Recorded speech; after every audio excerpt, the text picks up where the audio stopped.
আমরা পাঠদান করতে গিয়ে বিভিন্ন সমস্যায় জর্জরিত।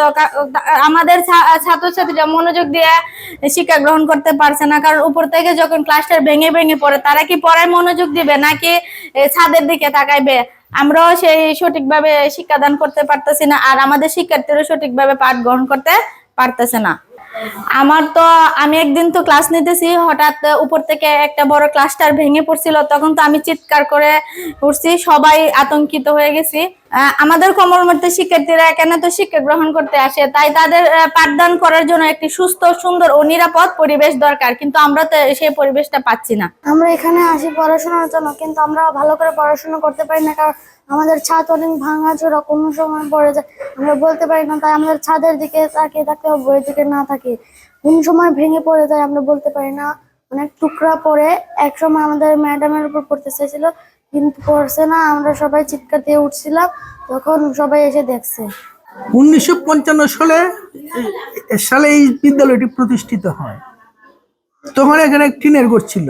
হ্যাঁ, আর তারপর আবার 1998 সনে এই টিনের ঘরের জায়গায় এই দালানটি প্রতিষ্ঠিত হয়।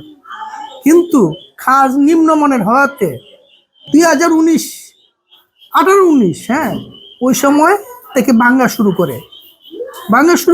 তারপর আমি সরকারি টাকা দিয়ে, মানে সরকারি অনুদানে যতটুক পারি ভিতরের ওয়াল, ভিতরের ছাদ এবং যা ভাঙার সম্ভাবনা বা যা ভেঙে গেছিল মেরামত করে আমি 24 পর্যন্ত চালাইছি, 24-25 এই পর্যন্ত চালাইছি। কিন্তু এখন এটা মেরামতেরও বাইরে চলে গেছে, কোনো কাজ হয় না। মেরামত করার পুরো তা এখন টিকে না। কাজেই আমরা এখন খুবই চিন্তার মধ্যে আছি, আশঙ্কার মধ্যে আমাদের শ্রেণী কার্যক্রম চালিয়ে যাচ্ছি। যতটুকু পারি সাবধানতা অবলম্বন করছি। যেসব জায়গা ভাঙ্গা বা যেসব জায়গা দেয়াল ভেঙে পড়ছে, এইসব খালি রেখে এই ক্লাসরুমের অন্যান্য জায়গায়, অন্য সাইডে ছাত্রদের আমরা পড়াশোনা করাচ্ছি। কাজে আমরা এই বিদ্যালয়টি এখন এরকম পর্যায়ে চলে গেছে যে একটা মেরামতের অযোগ্য হয়ে গেছে।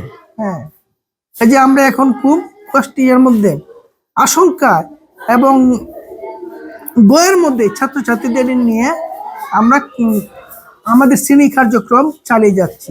মিঠামইন উপজেলার বৌরনপুর সরকারি প্রাথমিক বিদ্যালয়ের অবকাঠামো বিষয়ক তথ্যটা আমি জেনেছি, কিন্তু আপনাদের অবগতির জন্য বলছি যে আমাদের প্রাথমিক শিক্ষা উন্নয়ন কার্যক্রমগুলো 5 বছর মেয়াদী হয়ে থাকে।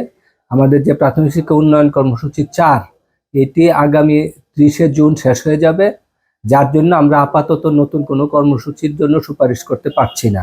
তবে আমি যেহেতু বিষয়টা জানি, ইনশাল্লাহ আমরা PDP 5 চালু হলে আমরা অগ্রাধিকার ভিত্তিতে এই বিদ্যালয়টিকে তালিকাভুক্ত করব।